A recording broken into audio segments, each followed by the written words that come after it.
You ready? It is Tuesday, May the 24th, 5:01 p.m. I call this meeting of the Audit Committee for the City of Bel Air Beach to order. And Tim Hollick is showing up right now. Hello, thank you, everybody. A little late, sorry. That's perfect. Let me just, Jump here. oh, Thank you. you have 5 copies. I've got multiple copies. All right. Can we go right over and make introductions? Yes. For those attending? So I'm Kyle Reithler, City Manager, President of the meeting. I'm Pete Schatzel. I'm with the firm of Wells, Hauser and Schatzel. This is our second year as the city's auditors. Okay.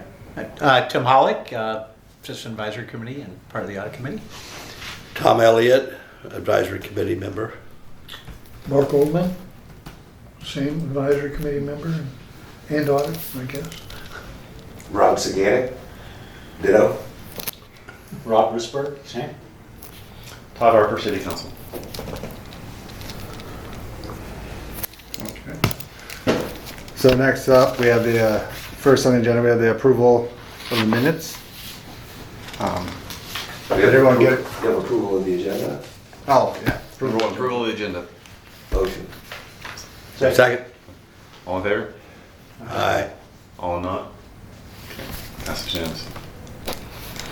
Okay. Approval of the Audit Committee minutes from June 11th, 2024. You should have a copy in your, Should be March Packet. 20th, 2025. yeah. 25. Minutes are Yeah, that's what it should be. minutes are March 20, 2025, correct? Does anyone have a copy? I'm looking at last year's agenda. So Jake's on it. That would be very helpful. Okay. All right. Motion to approve minutes from March 20, 2025 Audit Committee minutes, as originally chaired by Kim Elliott John. I so move. Second. Bruce? Yes? Yep. Yes. Nays? Unanimous. Cool. Okay. We are preparing for the review and accept the draft of the annual comprehensive financial report for the fiscal year ending September 30th, 2025. All right. So, thank you. Thank you for giving me the opportunity to make this presentation to you. I follow a script, but if you have any questions, please don't hesitate to ask them as I'm going through it. I'd like to keep this somewhat informal. My script is somewhat technical, but I will try to, as we go through it, try to give you some background on certain trends or why something increased or why something decreased. But to start off with, from a very overall standpoint, my very first comment is that the city of Bel Air Beach continues to remain in sound financial condition. And as I go through and make this presentation, I think that will become evident to you. There has not been any type of a significant decline in revenues. Hasn't been a radical increase in expenses that were not reimbursed. So I would say that you're looking at your general fund, which is the primary operating fund of the city.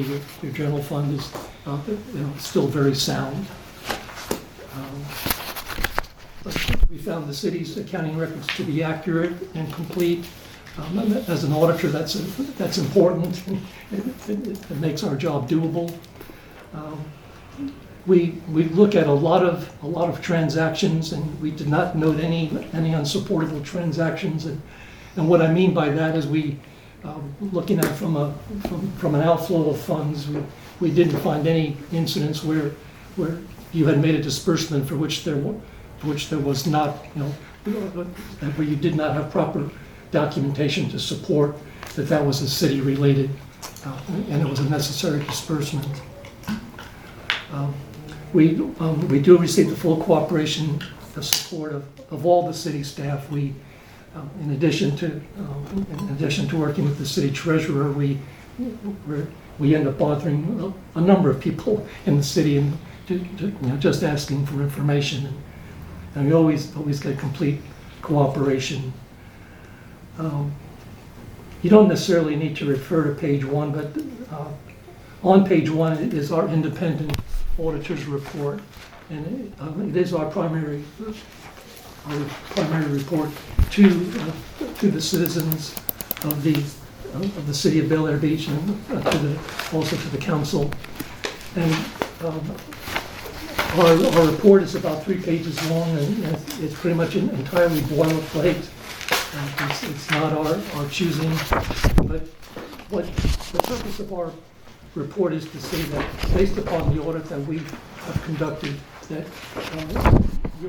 the city's financial statements are in accordance with generally accepted accounting principles for a governmental entity. And based upon our following generally accepted auditing standards that we are required to follow, it is our opinion that your financial statements are what we call fairly presented. And when we say fairly presented, is that we're not looking to say that everything is down to the penny.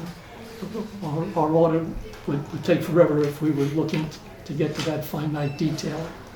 But based upon looking at, we stratify what we look at. We look at all large cash disbursements. We look at a random sample of smaller cash disbursements. During the year, there were just 9 employees. We have to select a sample of 25, so we end up looking at using different pay periods. We look at least 2, if not 3 different payrolls. So we're checking to see that people are being paid for the amount that they're authorized to be paid, if they're being paid for overtime, that they worked the overtime. And so so when we say that they are fairly presented, what we're saying is that in our opinion, there are not any significant adjustments that need to be made to your financial statements. I guess that's somewhat of a long-winded explanation. To begin to get into some of the actual detail, the first page that I'm referring to is page 22. And you might ask, why am I not starting at the very beginning of the financial statements? The reason is that where I'm starting is at what we call the fund, F-U-N-D, not fund, but fund level. It's at the fund level that the city's budget is prepared, and it's really at the fund level that you really are measuring your results of operations. And on page 22, it's the balance sheet for what's called the governmental funds. And for the city, the governmental funds consist of the general fund and the capital projects fund. So in looking at the general fund, taking the amount of cash and liquid investments, they total $5,261,000 at the end of September 2025. That just represents about a $20,000 decrease over the prior year, 2024. So from the general fund having liquid assets, there's $5.26 million of cash, and what's categorized as investments, that entire $3,500,000 is with the State Board of Administration, and you were able to make withdrawals from the State Board of Administration. It's a very liquid investment fund. It has an average maturity of around exactly 47 days as of September 30th. So it's one of the safest places where you can be parking your money, and getting during the year you were getting in excess of 3% on the State Board of Administration, which you wouldn't be doing any better if you were investing in treasuries or any other type of a safe investment that you're authorized to invest in. The capital projects fund, its cash and liquid investments total $1,385,000. That was about a $188,000 decrease over the year before.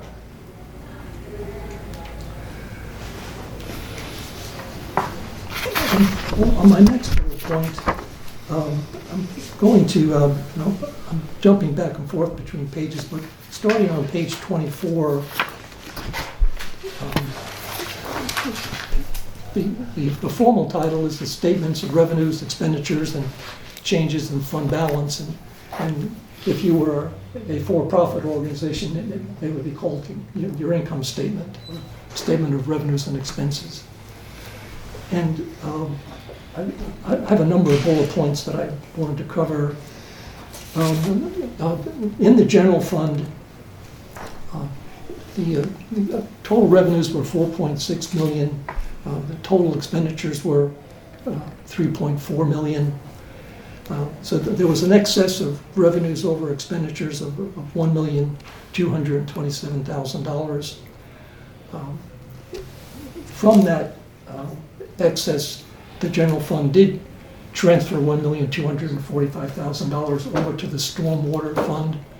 And as I know you are aware, for a number of years now, there's been a lot of improvements are being made in that stormwater fund. So it's definitely going. It's making a lot of capital improvements.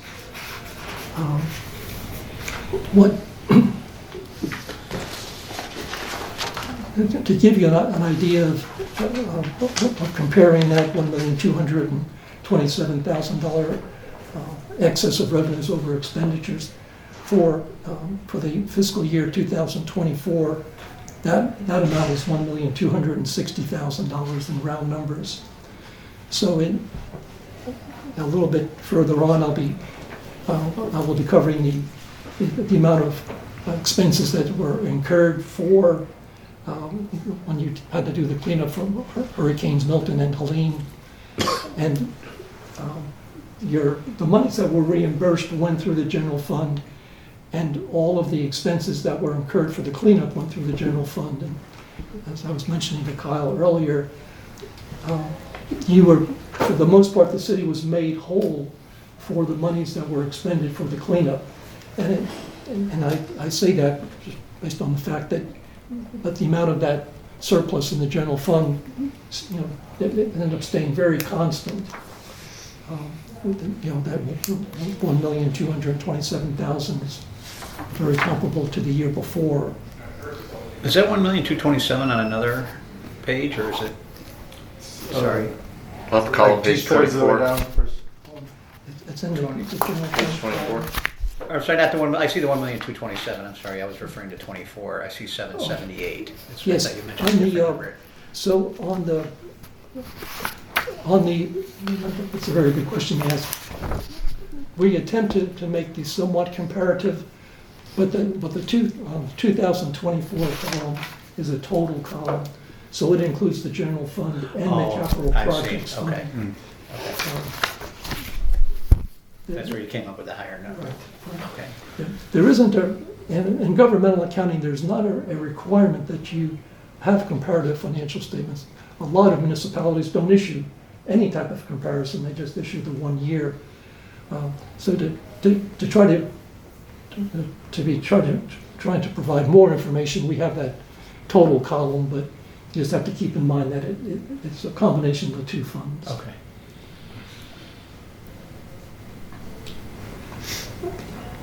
I'm going to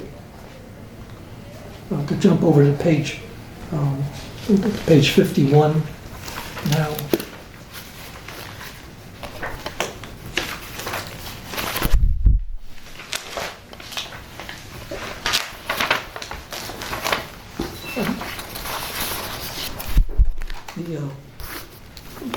The page that I've taken you to is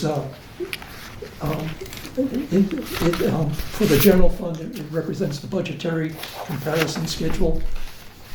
And I've kind of taken you to the last page, and we'll go back to the first page of that statement. But in my second bullet there, I indicate that based upon your original budget that was adopted a year ago, September, there was a surplus of $886,000 have been budgeted. And that shows up under budgeted amounts, under the budget column. One of the things that all cities are required to do is that if there's any overspending in any line item, an amendment or amendments have to be made to the budget. So we are required to show the amended budget as well. When the original budget was adopted, it was not anticipated that you were going to have Hurricane Helene and Milton. So the costs associated with the cleanup were obviously not anticipated, and the reimbursements for insurance and from FEMA were not anticipated. So the initial budget was showing a surplus of $886,000. The amount of the amended budget was showing a surplus of a little bit over $1 million, $1,155,000. So as I've covered earlier, the actual surplus was $1,227,000, and so in that second bullet, I indicate that there was a favorable variance comparing your the actual income in the general fund to that amended budget of $226,000.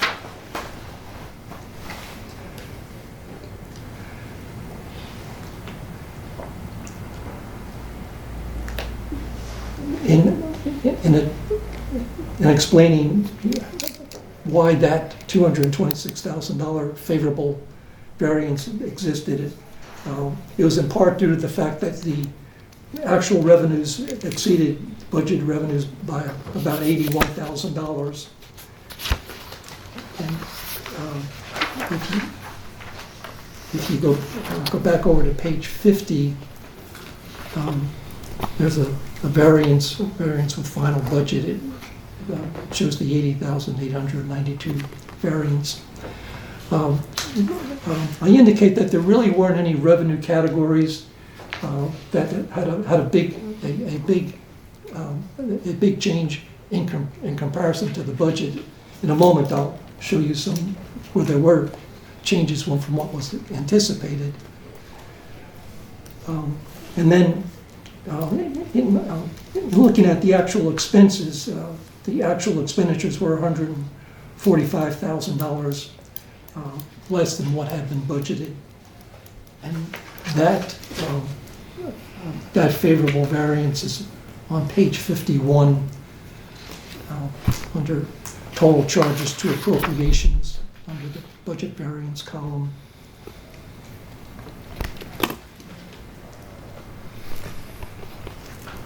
And again, there were not really big fluctuations, but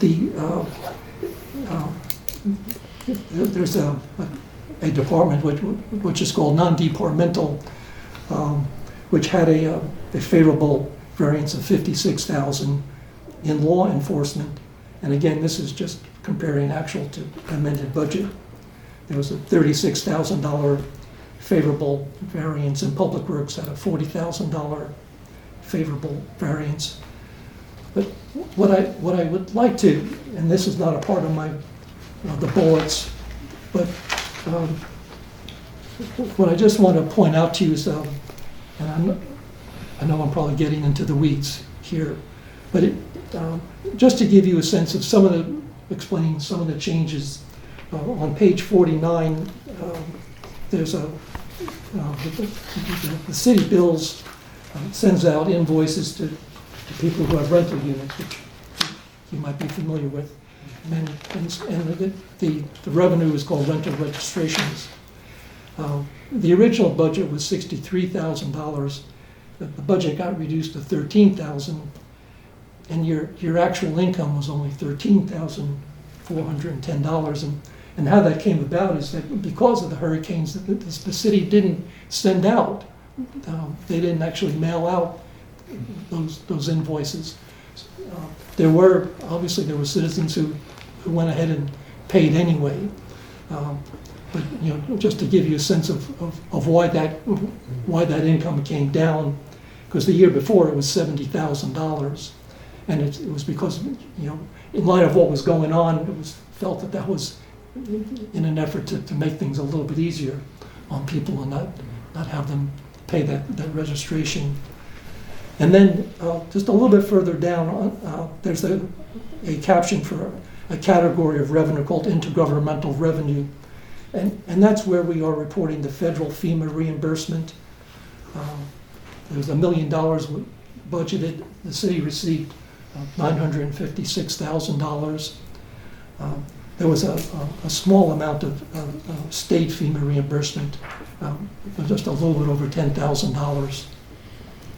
So I basically wanted to point out to you that when you look at the budget variances, due to the fact that the budget has been amended, some of these variances don't necessarily stand out. But if you look at the original budget and compare it to actual, it tells a different story.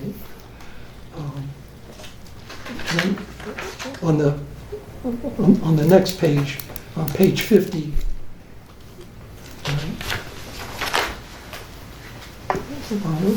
for the amount of this, the interest income for the general fund, the original budget was for $130,000, but the amount collected was actually $203,407.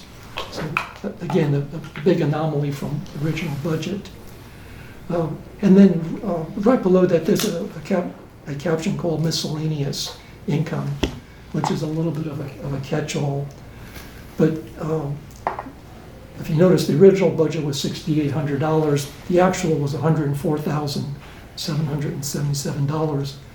That amount is almost entirely insurance reimbursements. You had property insurance and flood insurance that the city got reimbursed for.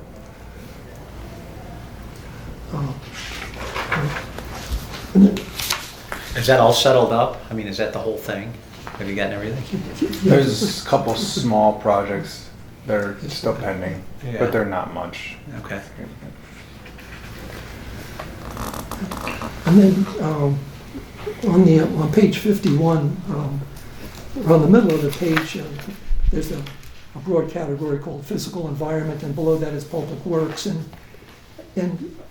below public works, the operating expenditures is what I wanted to draw your attention to. That the original budget for operating expenditures was almost $190,000.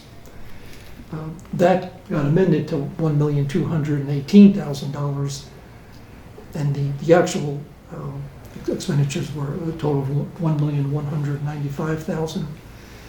That's where, for the most part, all of the cleanup costs ended up being recorded.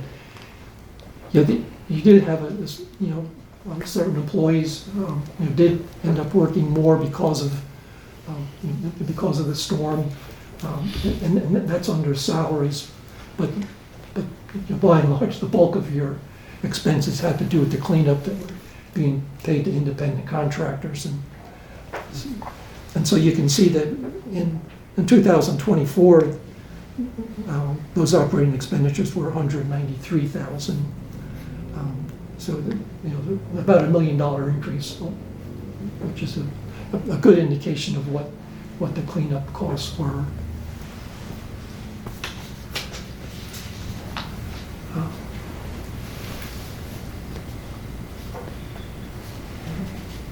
In going down to my third bullet about the general fund revenues, I pretty much have covered that bullet insofar as the FEMA reimbursement and the insurance reimbursement.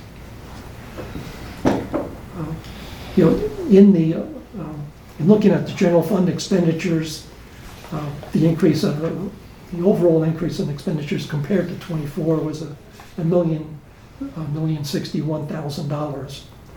And as I just mentioned, the public works accounts for, almost 1,002,000.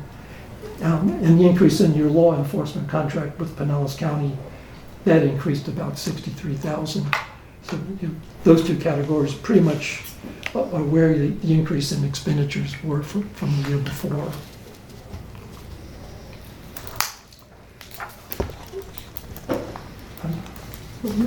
Going back to page 24 again.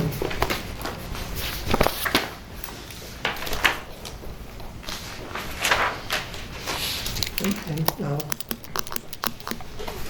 on the bullet, it's the bullet having to do with capital projects. I indicate that the amount of expenditures that exceeded revenues by $60,179. The main purpose of the capital projects fund, the obvious purpose is for capital projects, but it's within the capital projects fund that you also are, that fund is where you're paying. There was debt that was taken out beginning back in 2019 when you did the undergrounding. Well, it started in 2019 with the original, and then there were a total of 3 loans that related to the undergrounding at the subdivision is Bel-Air. Bellevue Estate. Excuse me. So, and then there was, as Ron mentioned, there was another loan taken out in 2003 for actual capital improvements. So the amount of the debt service is being paid out of the capital projects fund, and on page 24, that the principal retirement was $251,000 and about $58,700 of interest expense. The under the revenue caption for the capital projects fund, that third line down, the amount of assessments, residents, the $101,921. That's the amount that it represents what it's referred to as a non-ad valorem assessment. If any of you live in that area, on your annual real estate bill, there's a separate charge for your paying for the undergrounding that occurred. So in 2025 was almost 102,000 was collected on those assessments. Is that just for the Bellevue Estates thing? Yes. Yeah. Some people paid in full, Yeah, and so others are paying over time. And we got a handful that kind of paid in full in the sequential years, and then we haven't had any payoffs in the recent years. how long was the recovery period or for payments? I believe it was 2010. 20, it was a 20-year. It was 20 years. 20 years. It's 3.8%, something like that. Yeah. The regular interest rate is pretty low. And the reason for the 3 loans was there was an initial estimate, then it turned out that the expenses were going to be higher, so they took out another loan. And then the third loan was the difference between the properties that were undergrounded already to their service versus ones that didn't have it. Gotcha.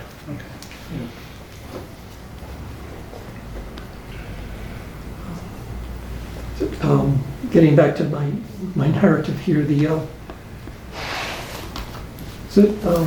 here's another big change. In the capital projects fund, the revenues decreased by $1,467,000, which that in and of itself sounds pretty startling. But what accounts for that is, as you probably know, the city is getting reimbursed for the Gulf Boulevard undergrounding project.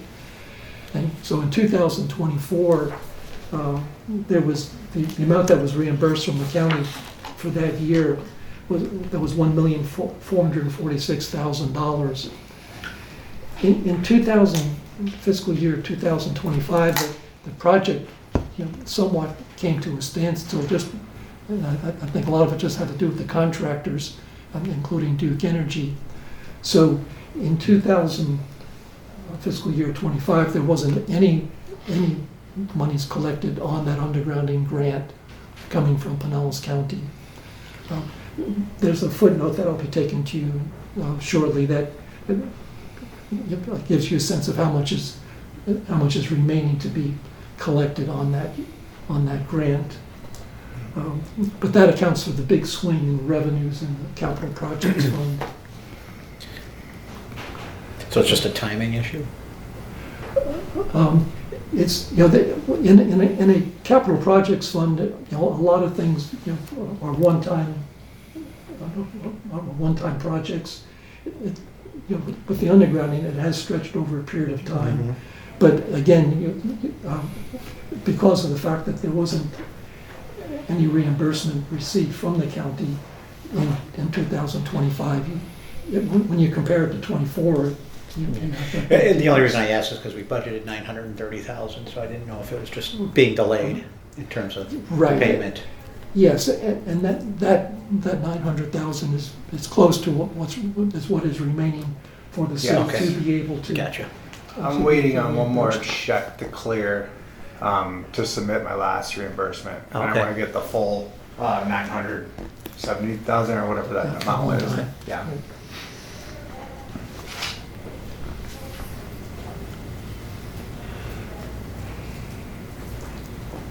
And from a comparative purpose, and again, I'm somewhat repeating myself, but in the capital fund expenditures compared to the year before, there was a decrease of $1,893,000.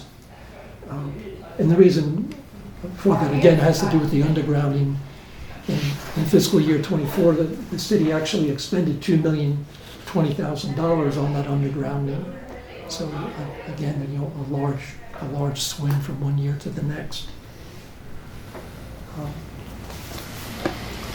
Yeah, that was the original BCE for Duke and the phase 1 of the underground. First large chunk. Thank you. So, and then if you think after the storms, that was the 2025 year was supposed to be our last year to collect reimbursement. It kind of set everyone back, and they did an extension through this year. Right. And that, excuse me, then I'm going to page 26, and we've been talking about the general fund and the capital projects fund, which are the governmental funds, and for the stormwater and the marina funds, those are referred to as enterprise fund or business type activities, because there is a service, there's a charge for service, and hence why it's considered to be a business type activity. And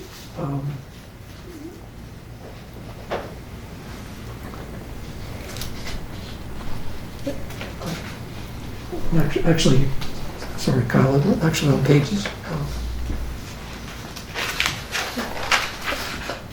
on page 27, in looking at the marina operations, there was a deficit of $4,613 where the amount of expenses exceeded the amount of revenues.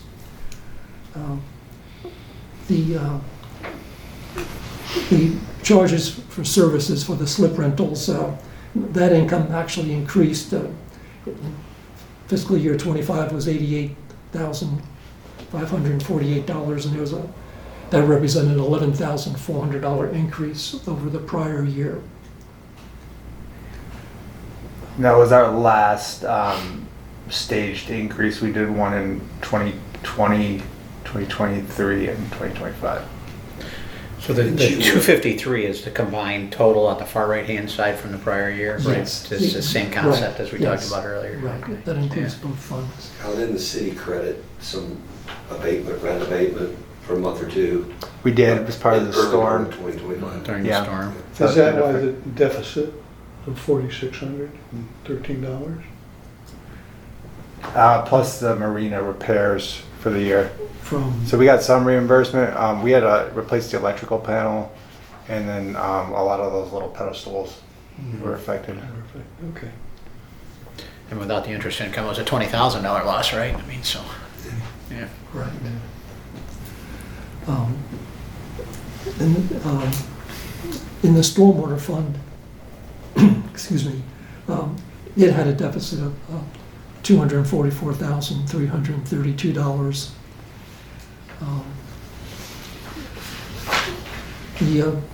The amount of revenues did increase slightly. There was a,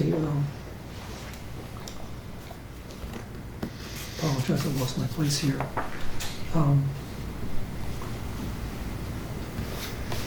There's about a $4,600 increase in the stormwater fund.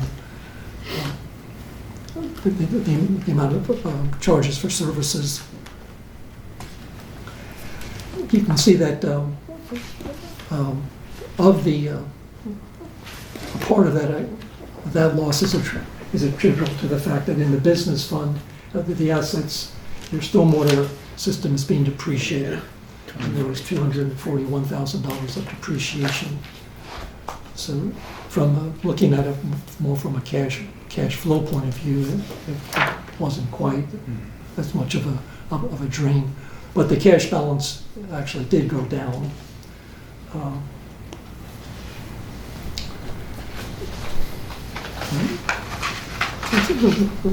Since I brought up the amount of cash flow, on page 28, which I don't reference in my script, and I apologize, the font on this page is rather small, but I really just wanted to highlight what I just said, was that there was on a cash flow, the beginning cash was $311,000, and there was a $274,000 decrease in cash. And again, because of the stormwater fund, it's being funded by the general fund, and it's spending down its cash pretty much. So at the end of the year, the cash balance was $36,494.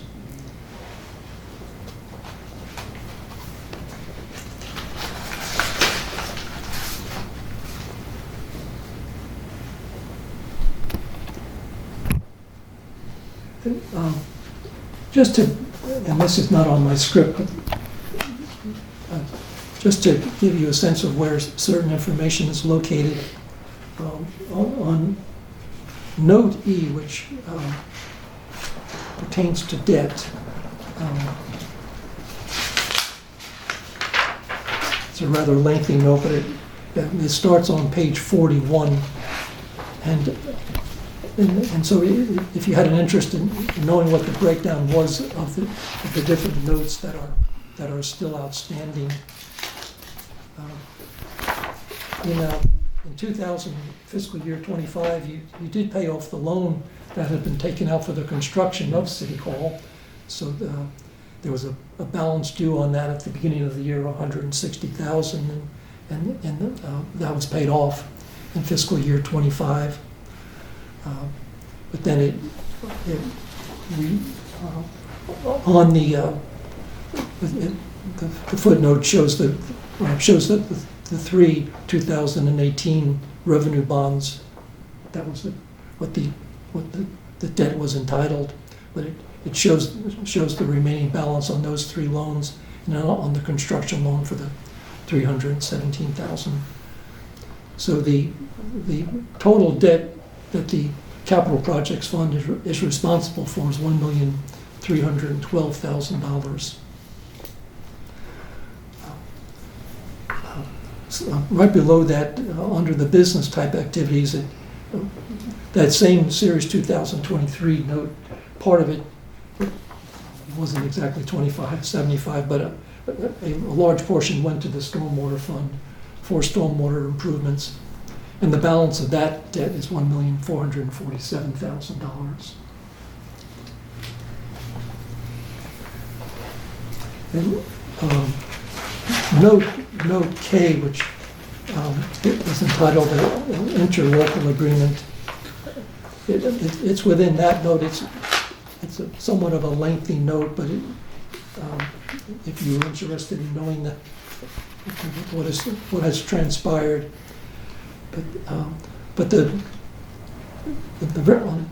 the bottom of the last paragraph, it mentions that, you know, there's a remaining $930,000 that's left for the city to be able to recoup from Pinellas County. And one last, on note L, which is right above that, at the end of the year, there are certain commitments that aren't really, they're not represented as a liability, or they're not yet a revenue or an expense.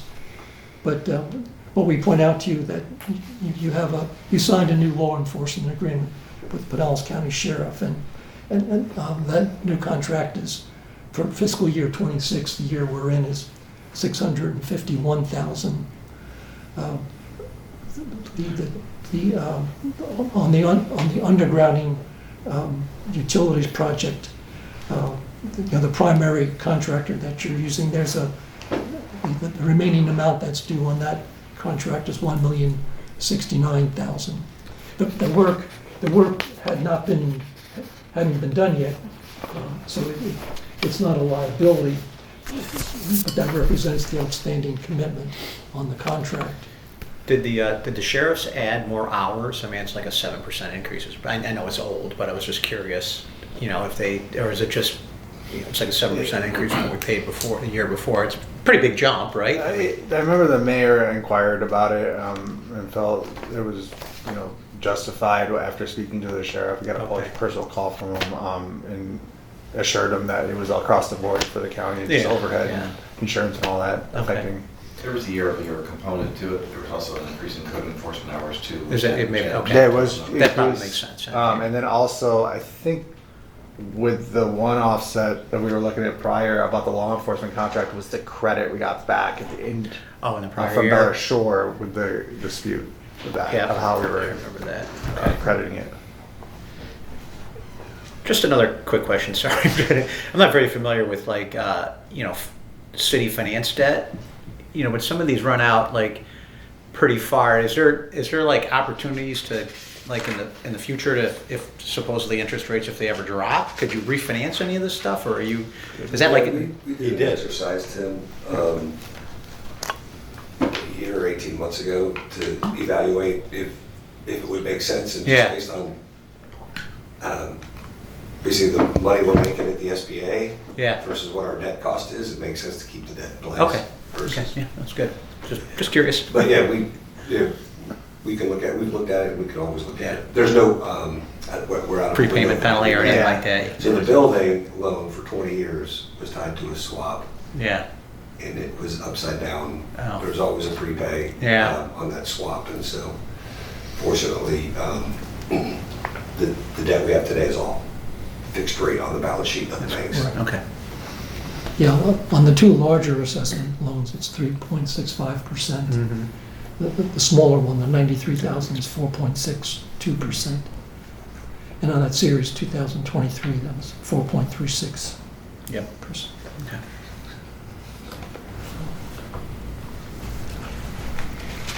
And the final commitment that we list is on the street and drainage improvements with Harbor Contracting.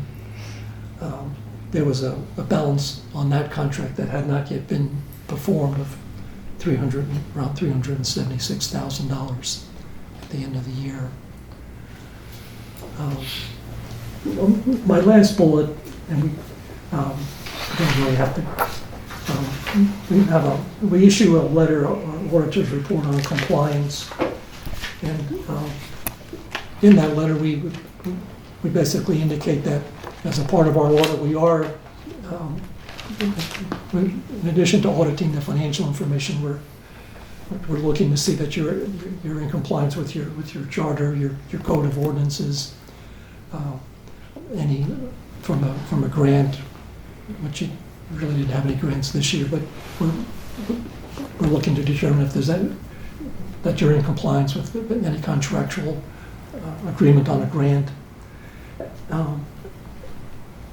And then also just from the standpoint of laws and regulations. And in that report, we indicate that we did not note any instances of noncompliance that would need to be reported or that should be reported.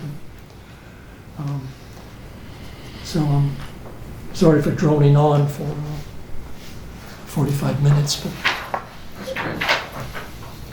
Is there any, I mean, I'm sure you guys have probably already talked about this, but like obviously the state and the real estate tax for the homestead and the impact potentially on the city, I'm just kind of curious if anything has been talked about. I mean, nothing's obviously been voted on or finalized, but I mean, is that, maybe somebody know, I mean, is that gonna have a pretty significant on our property, revenues, which is, It could be a risk. yeah, for sure. I'm just curious, I didn't know if we understood the magnitude of what that might be.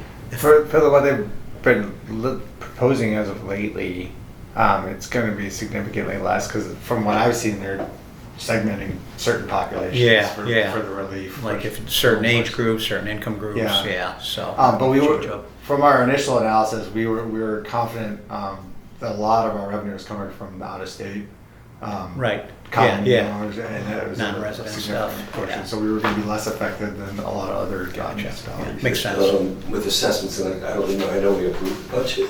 I don't remember, was the county anticipating lower assessments for this fiscal year? I think Mike Twitty felt confident in like the last I heard his projections were keeping it roughly the same at 0 with no increase. A lot of the city managers in our discussions are budgeting either no increase or a slight decrease. I was gonna go even and see where it ended up, but budget for no increase. Even? Pete, your team on site or remote? no, we don't. I don't have an exact percentage, but we are here. We are here quite a bit. We do all the field work here. The preparation of the financial statements, we're able to do that in our office. But no, we're definitely here. And, yeah. Spend most of your time in here and then some of the other offices. I've been doing this for a long time, as you can probably tell by looking at me. I hear what's going on with a lot of firms who have people all over, and I'll get off my soapbox very quickly. But what they're doing is that we did the audit of the city of South Pasadena for many years, and we gave it up. We felt like they needed to get a new set of eyes in there. And the firm that's doing it, they basically ask for the information that they want to audit. So there's nothing that they're looking at that they haven't already informed the city that they want to look at. And so there isn't. To me, there's no randomness there because the city knows what they want. So if they're missing certain documentation, they can put it in there before they send it in. And they had virtually no on-site presence. There was like just a couple of days, and it was only some of the senior people. And so my point is that you're kind of auditing in a vacuum. Mm-hmm. And to a certain extent, it's, in my opinion, it's no longer really a true audit. Right. It's unaudited statement. And you guys feel confident we'll get the exemplary financial award for? Yeah, we have to submit the audit report by March 31st. That was when the day was, okay. Yes. Yeah, I don't see any reason why you would not be getting that Government Finance Officers Association. Looks like we finally put a lien on the receivable that's been kind of hanging out there for a while, I see. Yes. Well, that just carries on. I mean, at some point, it's going to be more than the property value, right? Yeah. Kyle, did this council ever have any conversations about if they want to take a reserve for that? Was it $344,000? Yeah, it says there's no reserve right now, Yeah. obviously in the report. The last time I brought it up, we just deemed it was still collectible, Yeah. and there's no intention to not. I don't know if anybody lives over near that house, but I do. it's quite an interesting person. I'm 3 houses away Oh, do you? across the street. You hear the cameras and the recording and all this stuff going off, and Oh, you walk yeah. by, walk my Is that dog the by one there. with It's 25th? pretty Yeah. interesting. Yeah, late at night, he had his crew in there The house is with complete, gravel Yeah, of but some it's a- kind that they were filling. No. So no it was permit. blocking, this is Right. Thanksgiving. Oh, yeah. It was blocking the street, Thanksgiving? not on Thanksgiving week. Okay. Yeah, so We're- Friday night, Saturday We're night. not pursuing that? And blocking the street, and We're just I thought that was odd that he backing up was pictures doing and that. waiting. Otherwise, he would need some kind of permit to, Well, and the hours that, you know, if it was. after hours, Yeah, there if it isn't. was after hours, if it was on a holiday. Well, it wasn't Depending the on- holiday, but If that was you or me, anyway, Yeah. I think. we exchanged a few Well, words. we put enough pressure on you. Yeah. Probably not the only Heard a one, lot. sure. I mean, it's I don't understand. from that street So area. there's no, In fiscal year '24, actually. you know, just going back and looking at it, and they did pay in excess of $30,000. On what we collected, yeah, It's still that 300. but we didn't get anything on that property. Right. We got, I believe, from another one that was, that had extended out quite It a had to bit do that with we the Fat Bar negotiated. Trust. Yeah.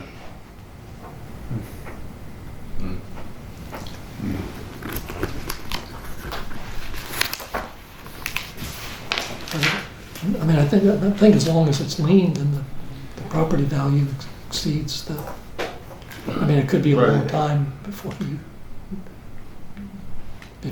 you would be able to collect on that lien. Right. Sheriff's sale. Did anyone, are they paying their property taxes? Have we looked at that? Good look. Yeah, I haven't looked. Yeah, For that I home. didn't look. Well, that, I would sure expect them That to. will catch them quicker That- than Oh, anything it else. sure will. Sure. Yeah. Yeah, I don't think it's a cash problem. It's just a defiance. Yeah. It's not a cash problem, it's Contrarian. defiance, and you Yes. can't do this to me. This is Yeah. This is the 103. unfortunate. Some people feel. Take a walk. Yeah. It started with a zoning variance, if you recall. Yeah. If you wait My 20 wife years, is not it'll go involved in that away. one. Yeah, I don't know That's if, the extent we can have it leaned. No, I didn't mean that. No, no, no, Anything no, But personal. that's a big commitment No, for a no, lot I of know that. people. Yeah. Who want I'm freedom just in saying. their life. There was a, yeah, that's exactly right, it started as that, and then they finished. Yeah. How they ever got that done or whatever, but Yeah. yeah, no, she would have gone home on that. The only other question I had was just kind of in the front, like you had some, like 2024 was restated. There's like a restated note on a few Yes. changes. I was just curious what that was about. Yeah, then, I mean, it's just kind of on page, you know, it's like the first few pages there, like, It was an accrual. for- is that the accrual they talked about for the Paid time vacation off. and PTO? I read that in the footnote. Okay, so that's what that was for? Yeah. All right, all that for that, huh? yeah, there was a new accounting pronouncement and. Yeah, I read that in there and with the compensated days off. absences. And the reason I didn't bring it up was that the restatement was only about It's a small dollar, $18,000. yeah, small dollar amount, yeah. And sometimes we feel compelled, because this is being submitted to the Government Finance Officers Association, it's not the Auditor General who really looks at it, but it's, well, they did, I shouldn't say that, they do look at it. But it's the GFOA where if there's a new pronouncement and you don't, and you say that it didn't impact you, they kind of look somewhat askance and saying, well, you know, really, it didn't. Yeah. If- Let me take a So- closer look, So right? we, Let us justify our job. Right. so we, Gotcha. but that's what that restatement. Okay, yeah, I was just curious. Todd, if there's no other questions on motion approval? Has any other open business? On motion? Motion second? Second? Adjourned? Thank you for your time, thank you for listening. everyone. Very thorough. Yeah, excellent. That's good.